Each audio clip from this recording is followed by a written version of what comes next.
everybody. Welcome back to another installment of the Can We Please Talk podcast. As always, I'm Mike Leon. I'm Nick Saveri. Let's take a 60-second journey. Find your point of stillness. I'll invite you to close your eyes. Start with 3 deep breaths. In through the nose, out through the mouth. Again, in through the nose, out through the mouth. Got a very special episode tonight. We're going to be discussing mindfulness, Nick. Mindfulness, breathing, wellness. You know, we have a motivational speaker joining us tonight, Curtis Smith. He started momentofmindfulness.com. And it's really a foundation that specializes in transforming school and workplace culture. And he created this company.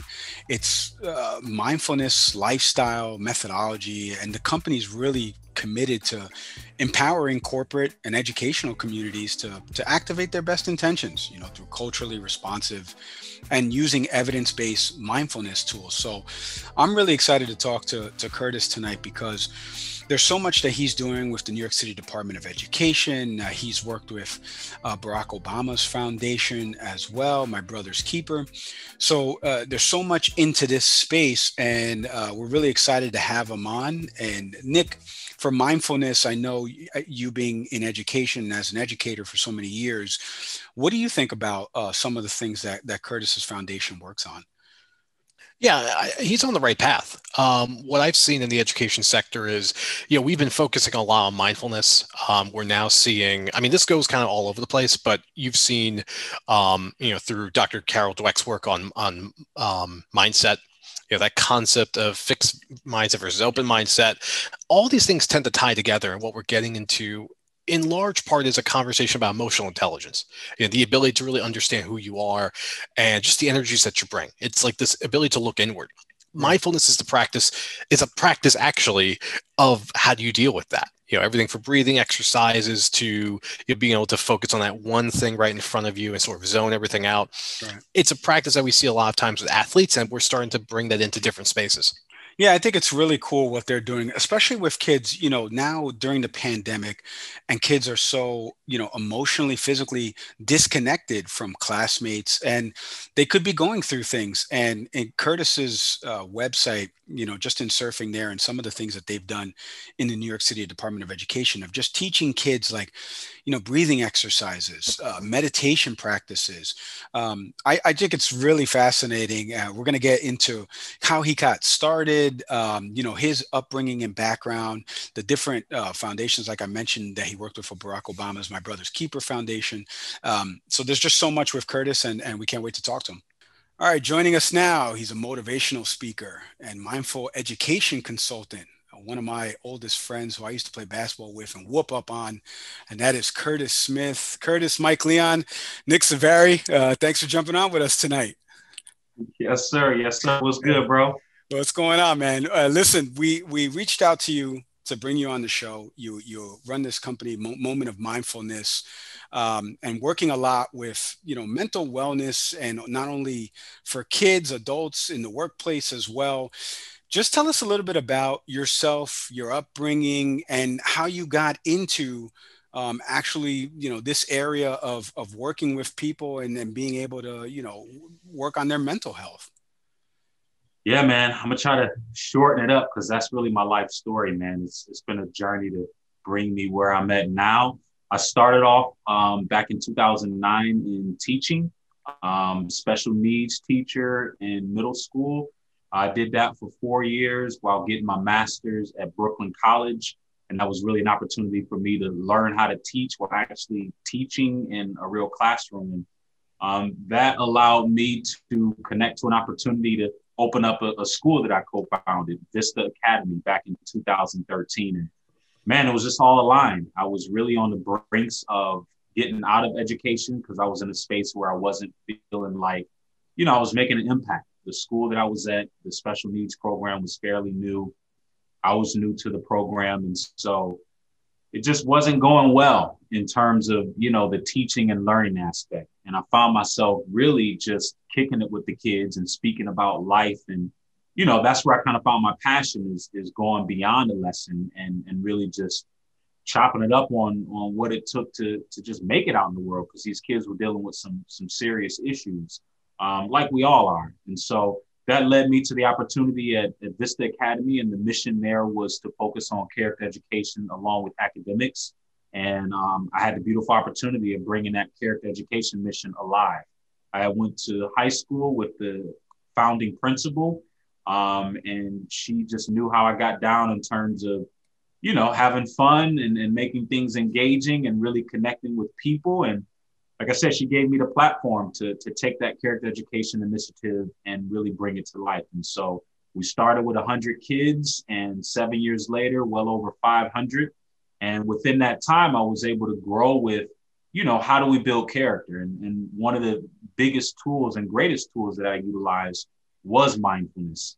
And it came by really life. I had dealt with my mom's passing in 2014, which ironically kind of synced with the first year of the school. And one of the unique things about the school is we had a morning meeting every first 20 minutes of the morning, where I would lead them with quotes, just good vibes, positive notes to get their day started. And, my mom passed, those morning meetings still went down. And I really had to find the strength and the energy to show up with the level of commitment and just energy to still, get the message out to these kids. And so mindfulness is the tool that I had been practicing kind of secretly. And when presented with the opportunity to, share what I was going through, because it was no secret, everybody knew my mom had passed.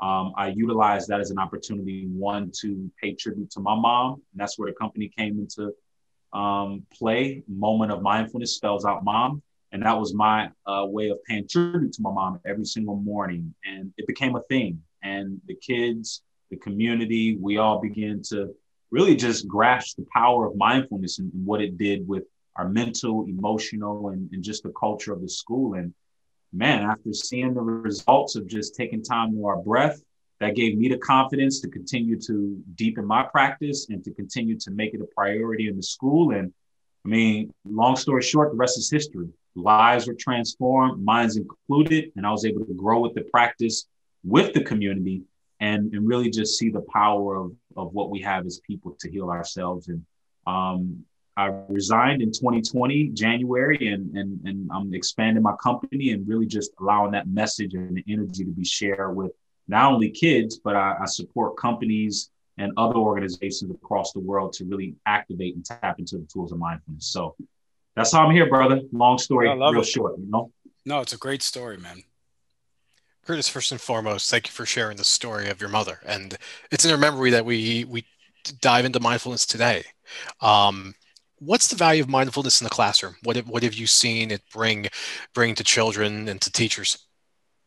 It's a game changer, bro. It's really a tool that really gives people an opportunity to take control of their emotions and really calm the mind. And I think when in the classroom, kids are coming from all sorts of backgrounds and they have all sorts of things they're dealing with. And mindfulness was the one tool that we can come together as a common practice and engage in something that left us feeling better than when we started. And so for that, it really increased their focus. It allowed things to slow down in the classroom. It allowed us to create deeper connections with each other. And in essence, it created an opportunity for us to perform better because the focus level was increased. And I mean, the story goes on and on. The kids got confidence from the practice, from, speaking the language, because we dealt with a lot of English as a second language scholars. And man, like I said, the list goes on and on, but the common thing that we all were able to do was practice mindfulness. And that really geared us towards what we had in store for the day. And it gave people an opportunity to sort of release some of the things that have been going on the outside and just give us a better opportunity to be present with the opportunities that, these kids were presented with. These were young kids, and I really knew that they were impressionable. And when you can give them small tools to really support them in the now, man, they're changing this world as we speak right now. So that's kind of what it brought to the classroom.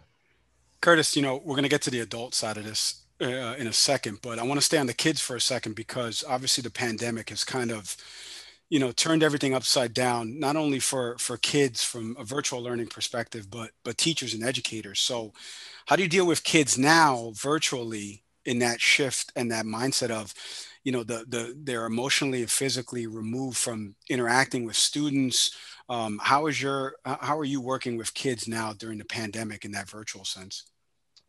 Yeah, I mean, I've got some contracts with some schools where I still work with the kids, and it's a matter of making the best out of the time that we have. And while I certainly prefer in-person learning, virtual is where we're at now. And it's really about creating situations where we can increase engagement and connection virtually and to utilize mindfulness tools to really help support that goal.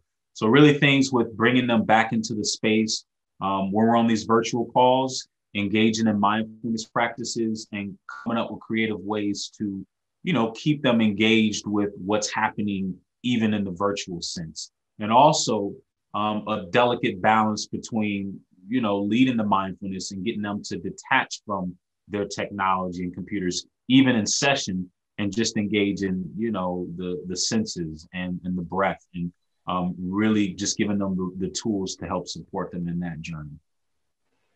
What are some things that most people don't know or we generally are clueless about when it comes to mindfulness? I think number one thing is that mindfulness isn't just a practice where you have to sit and close your eyes and be at the top of a mountain, with a monk. Mindfulness is happening right here and now. It's just paying attention to the present moment. And I think a lot of people don't realize the power that the present moment presents. A lot of our minds jump to the future, they jump to the past, and the power for change and the power to do anything always exist here in the now. And so in practicing mindfulness, we're essentially taking back our power and investing our energy and attention in something that we have control over, which are the things that we have right here and now. And so I think that's the biggest thing people don't realize is, you could practice mindfulness, brushing your teeth. You can practice mindfulness driving a car. It's really about cultivating and building your focus muscles so that you can focus on one thing at a time. And the practice of mindfulness just cultivates that muscle and strengthens it so that it can ideally carry over in all areas of your life. All right, so I want to piggyback on that because adults now, and I've read a few testimonials from your site from adults about how you've helped with managing stress. So what advice or what can be used in practicality by adults in terms of mindfulness? The breath is really that simple, and you almost have to unlearn that it's more than the breath. Anytime I do workshops and I teach on the breath, a lot of people's first reaction is, all right, bro, breath, got it. What's next? What else can I do? Because that's just simple. And I almost have to take a pause and let them know, well, no, you have to spend time with the breath and you have to cultivate that practice and you have to build yourself to the point where you can spend time with your breath and surpass the boredom and the idea that just thinking of the breath isn't serving you or isn't really supporting you in your mental, emotional, and psychological well-being. And so the practical use of simply focusing on the breath, we can all do it in short spurts, but the practice of mindfulness begins to build that so that you can stretch it out and focus on the breath for longer periods of time. And that's where the secret sauce is the breath in itself allows you to slow things down. It self-regulates the body. It really allows you to just return back to your ideal state of operating, which is, that of love and light and peace and joy. Curtis, what makes because beyond the education sphere, mindfulness seems to be becoming a trend, not so much a trend, but something that we're seeing present in more spaces, be it in organizations, be it in the education sector, obviously, in professional sports. Like mindfulness is becoming more and more of a widespread thought or practice in our country where it's sorely needed. What makes you think it's suddenly become the zeitgeist over the last few years?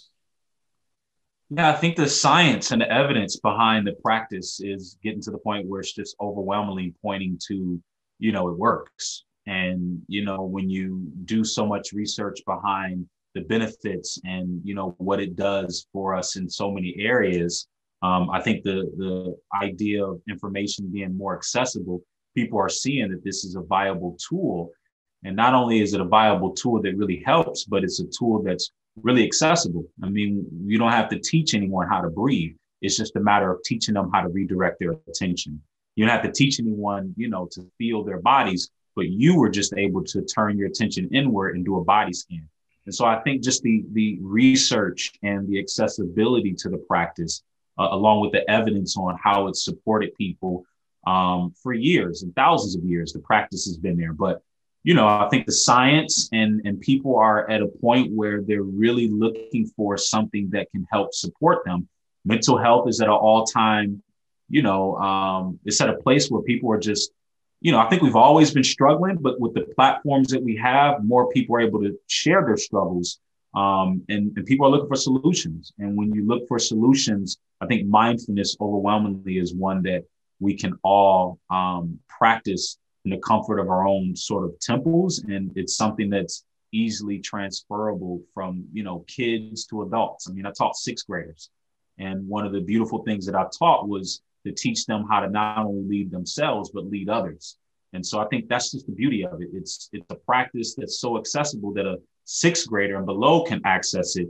And, the same thing that a sixth grader is doing, a 30-year-old adult can do, and you're getting the same type of effects. And I mean, we all looking to win out here. So I think that's what's causing the rise in mindfulness around the world.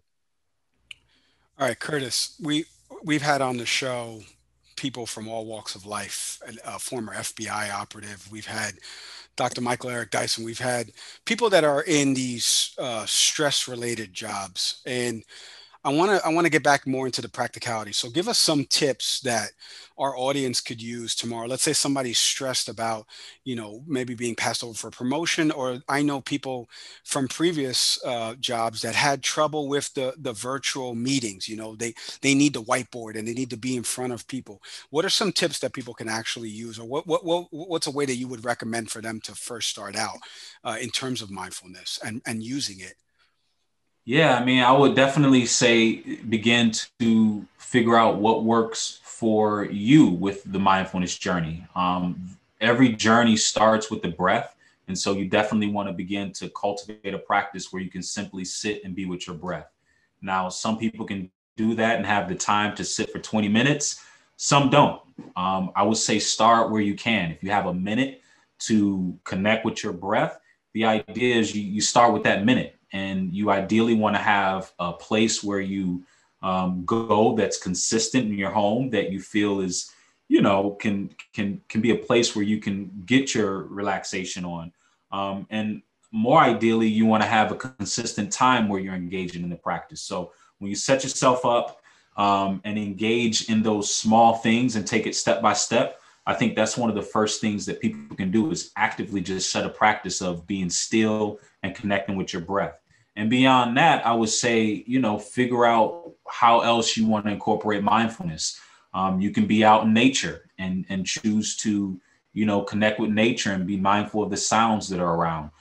You can also, maybe you listen to music. That can be a way where you can just zone out, put your headphones on, close your eyes, and allow the music to be your point of focus. So whatever it is that you choose to focus on, I think it needs to be a consistent thing that you can come back to, where again, you can begin to build that focus muscle, because in our natural state, our minds are all over the place. And with working with hundreds and thousands of people, I think we don't realize that everybody's minds are all over the place. We have over 50 to 70,000 thoughts a day. And so if you're caught up in these thoughts, then, your thoughts are going to drive you crazy.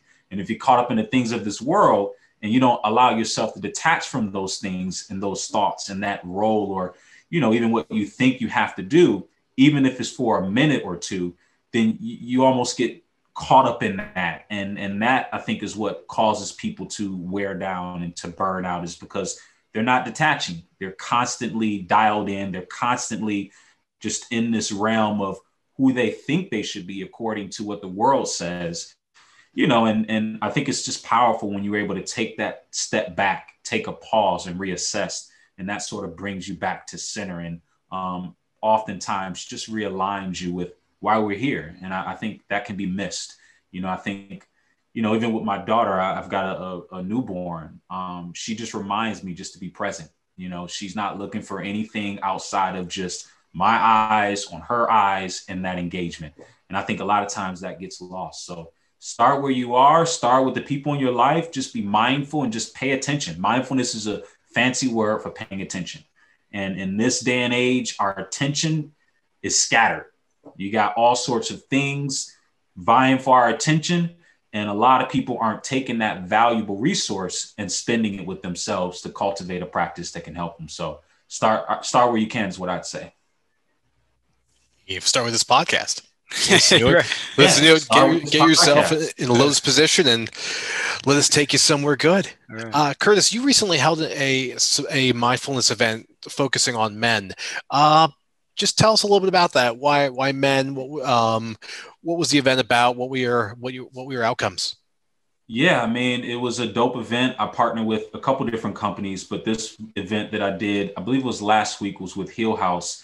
It's a wellness company out in Brooklyn that supports wellness. And I know we as men typically aren't engaged in these practices at large, or at least in public. And I know a lot of our queens and a lot of our women in our life are a little bit more on top of just the self-love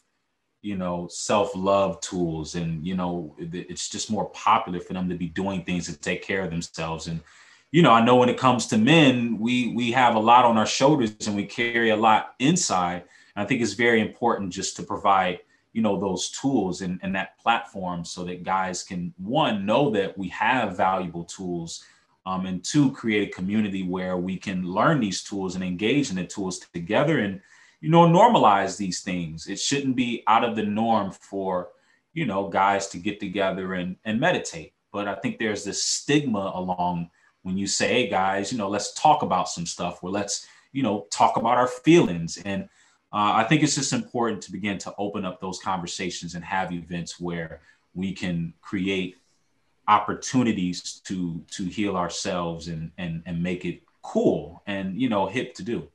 I thank you for coming on tonight, my friend. I've known you for a long time and very proud of the work that you're doing. Check out momentofmindfulness.com. If people wanted to, let's say, book something with you, how could they go about doing that? They can check the site. Contact me on momentofmindfulness.com and let me know how, I can support, whether it's a school, a company, or I do private sessions. I'm just all about collaborating. If people want this knowledge and if they want these tools and they want it in a way that's accessible and, practical, and in a way that, I like to create and put music behind a lot of what I do. And that just really creates an ambiance where we can enjoy the experience. I don't think healing has to be boring.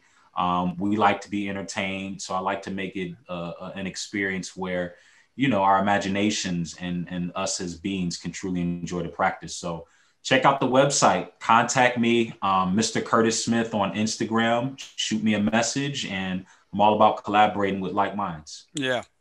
Well said, Curtis. Thank you so much for coming on tonight, man. The best of luck in these sleepless nights that you're going to have with your new baby girl over the next couple of months. Use that mindfulness when it's 3 a.m. and they're crying, because you're going to need it there. But I really appreciate you coming on tonight, man. Yeah, man. You fellas, I appreciate you having me. Keep doing what you're doing. Big things. I'm honored to be on here with you all. And I look forward to checking it out and many more what you all have coming up. All right, that was Curtis Smith joining us tonight. Like I mentioned, motivational speaker, CEO of Moment of Mindfulness. Check it out. Momentofmindfulness.com is the website. I just thought a lot of it was so fascinating and so relevant for what people are going through in today's, pandemic world, Yeah. I mean, the pandemic really exacerbates what a challenge for us, especially in the U.S., has always been, is that we are very much like go, go, go. Like we're we don't really take lunch breaks. Our days are super long. We travel anywhere else in the world. Like, this isn't the way people operate. And mindfulness is a way to get people to recenter. I really appreciate how Curtis just broke it down very simply. And to anyone listening to this show, I would continue to emphasize that same point, that it's just simply about your breath, just monitoring your breath. I mean, if you're looking at the video on my watch, I get a notification every now and then just to like do a breathing exercise. Like mindfulness is all around. It's just grabbing the tools and realizing it is very accessible. What Curtis is doing with schools in New York City is awesome. It's vital that it's showing up in that place, and the opportunity for him to come to organizations. Again, if you're all listening to this show and you're curious, Curtis gave us a lot of good ways to connect with them. You're all invited. Just get on this party and bring it to your space too. Yeah, no, that's a great point, because if you do want to connect with Curtis Smith, and he mentioned you can follow him on Instagram at Mr. Curtis Smith. You can also hit up momentofmindfulness.com and in the contact section there. If you want to find out more about that as well, and he doesn't answer you from there, hit us up at canwepleasetalkpodcast@yahoo.com. As always, for this show, subscribe, follow. We're available across all the podcast platforms: Apple, Spotify, Google, Stitcher. Leave us a comment in the App Store, an Apple Podcast section. Hit subscribe button on YouTube, as Nick's going to be pointing down to the subscribe button. For those of you watching on video, I'm Mike Leon. And enjoy my moment of Zen right now. I'm Nick Saveri. We'll see everybody next time. Later.